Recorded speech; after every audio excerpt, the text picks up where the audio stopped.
Boa noite, meus irmãos. Que a paz do Mestre Jesus esteja em nossos corações. Vamos continuar o nosso estudo do Livro dos Espíritos a partir da questão 270. E nós estamos falando sobre escolha das provas. Então vamos lá.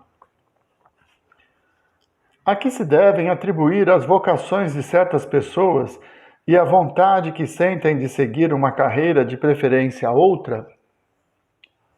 Parece-me que vós mesmos podeis responder a esta pergunta. Não é a consequência de tudo o que dissemos sobre a escolha das provas e sobre o progresso realizado em existência anterior?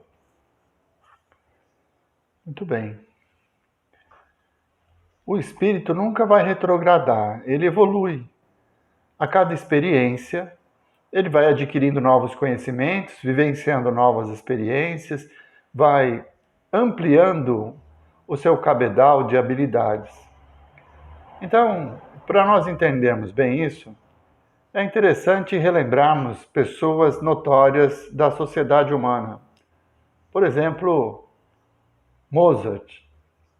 Mozart, logo na tenra infância, ele já começou a realizar trabalhos magníficos no campo da música. Beethoven, Einstein e tantos outros personagens, pessoas que se destacaram na sociedade humana.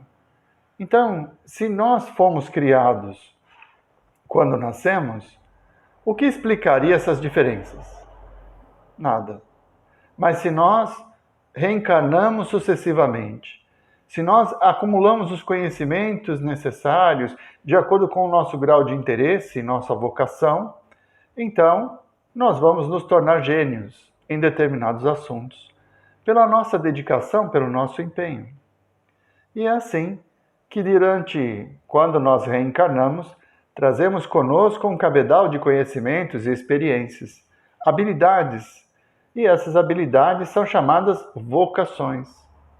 Por isso que tem pessoas que eu vi um vídeo recentemente de um garotinho que sentou ao piano e tocou maravilhosamente bem. Ah, ele é um milagre de Deus. Não, ele é um espírito que já tocou piano antes. E reencarnou e traz essa intuição dos sons, esse conhecimento que é inerente ao espírito que nunca se perde. Então é por isso que, dependendo das experiências vividas anteriormente, o espírito já começa uma vida material com certo destaque, porque ele construiu, pelos seus méritos, pelo seu esforço, esse conhecimento, o que deixa ele diferente dos demais que ainda estão a caminho. 271.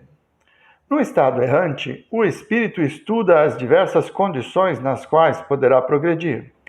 Como pensa realizar seu progresso, nascendo, por exemplo, entre canibais?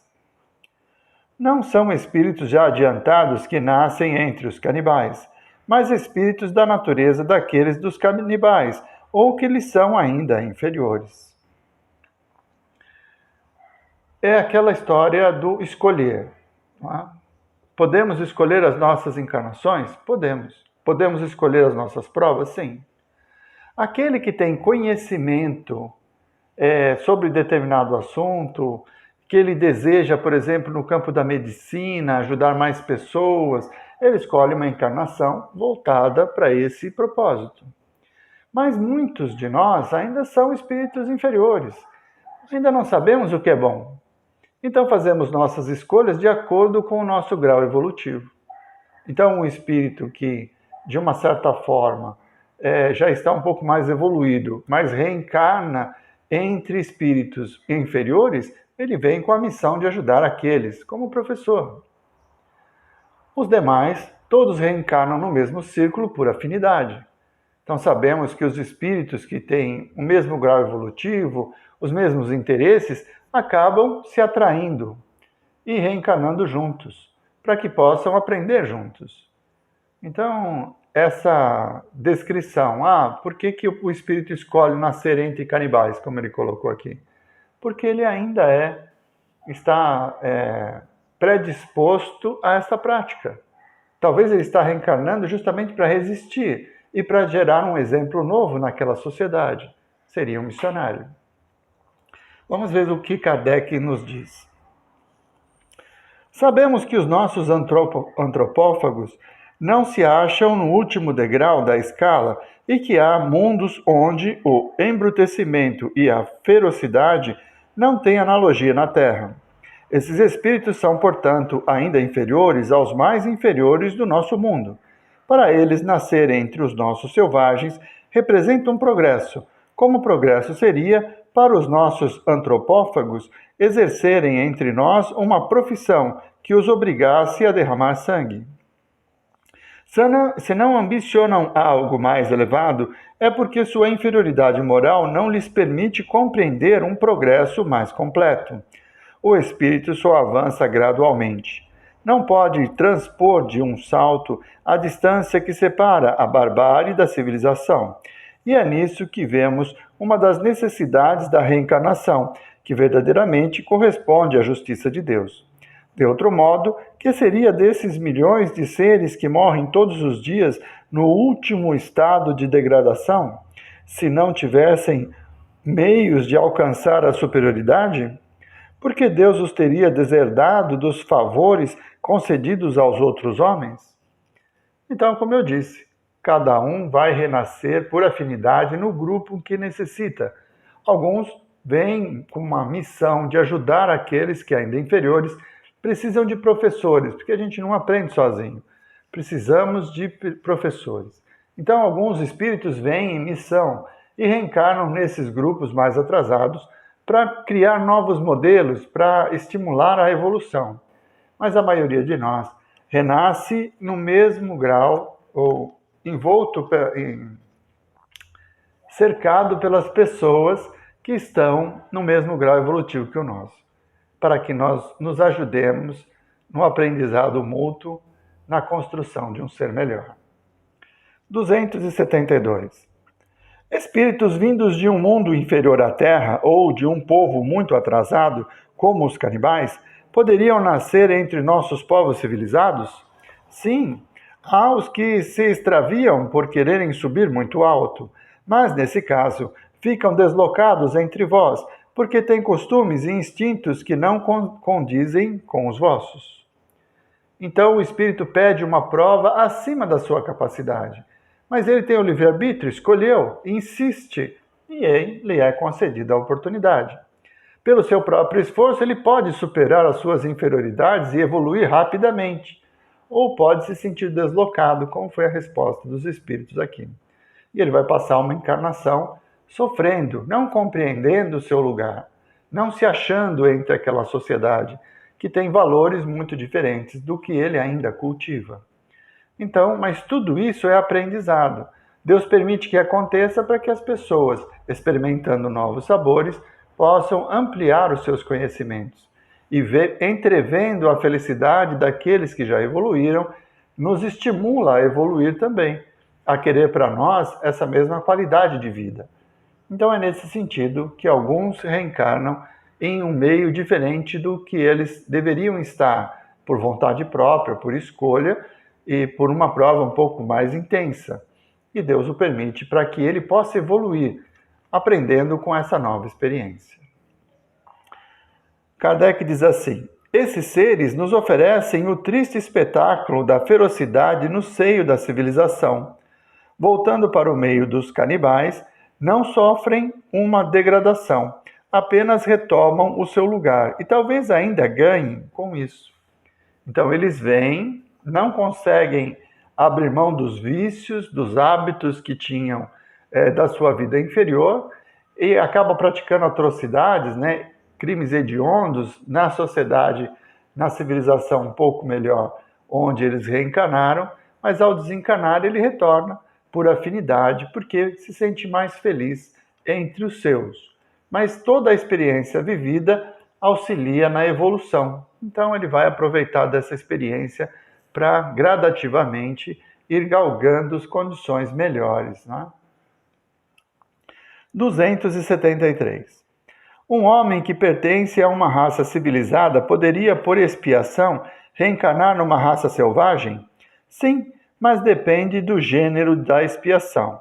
Um senhor que tenha sido cruel com seus escravos poderá, por sua vez, tornar-se escravo e sofrer os maus tratos que infligiu a outros.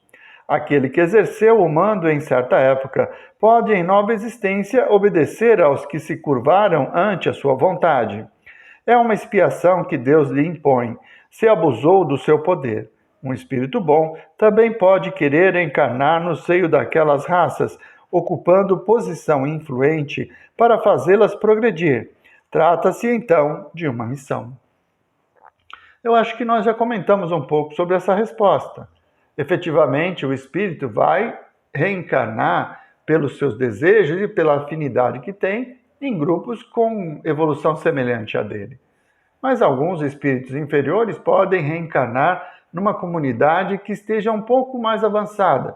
E aí ele vai sofrer com isso provações, expiações, pelo deslocamento, por não entender os valores daquelas pessoas. Isso lhe traz novos aprendizados, ele vai evoluir. Espíritos mais evoluídos podem reencarnar em grupos mais atrasados como professores. Eles vêm com o objetivo de nos auxiliar a evoluir. Um exemplo clássico disso são os exilados de capela. Eles que foram degradados de capela por terem ainda o coração endurecido quando aquele mundo evoluiu, eles vêm reencarnar na Terra, que era um mundo ainda primitivo, para que possam servir de instrumento para a evolução de todos os seres que aqui habitam. Então, eles vieram para aprender a humildade como consequência dos erros cometidos em vidas anteriores.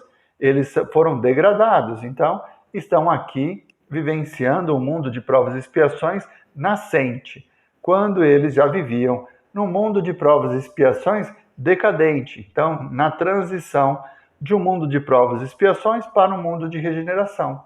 E esses espíritos trouxeram consigo um conhecimento tecnológico, uma cultura muito mais avançada do que nós que éramos aqui, espíritos ainda primitivos. Então, para eles foi uma experiência dura, né? Eles perderam o paraíso, é a que se descreve na Bíblia, né? Quando Adão e Eva são expulsos do paraíso. Então, eles perdem todas as regalias que a tecnologia lhes trazia na qualidade de vida e vêm reencarnar no mundo primitivo, onde tudo está por fazer. E aqui eles se transformam em professores para que os espíritos primitivos também pudessem evoluir. Então, Deus não pune, não castiga, mas, pela sua lei justa, ele faz com que nós colhamos de acordo com as nossas obras. Então, se nós nos dedicarmos, nos aproximarmos das leis do amor, da compreensão e prática do Evangelho, nós vamos construindo mundos cada vez melhores. Encarnemos onde encarnarmos, porque a felicidade vem de dentro e não de fora. Então, um espírito que vem em missão e que é já um espírito evoluído, mas que reencarna num mundo como o nosso de provas e expiações, ele vai passar por atribulações, ele vai passar por dificuldades, vai ser discriminado, mas ele não vai sofrer com isso. E a aparência que nós temos desse ser é que ele tem brandura, que ele tem serenidade. É um Chico Xavier, não é? Um espírito muito superior ao nosso tempo, que passou pelas dificuldades físicas, pelas dificuldades, as imposições da sociedade, as perseguições, mas de uma forma serena venceu a todas e realizou a sua tarefa, que foi desmistificar o espiritismo e abrir as portas para que nós pudéssemos hoje estar aqui numa rede social difundindo essa doutrina maravilhosa que nos consola e nos prepara para o futuro.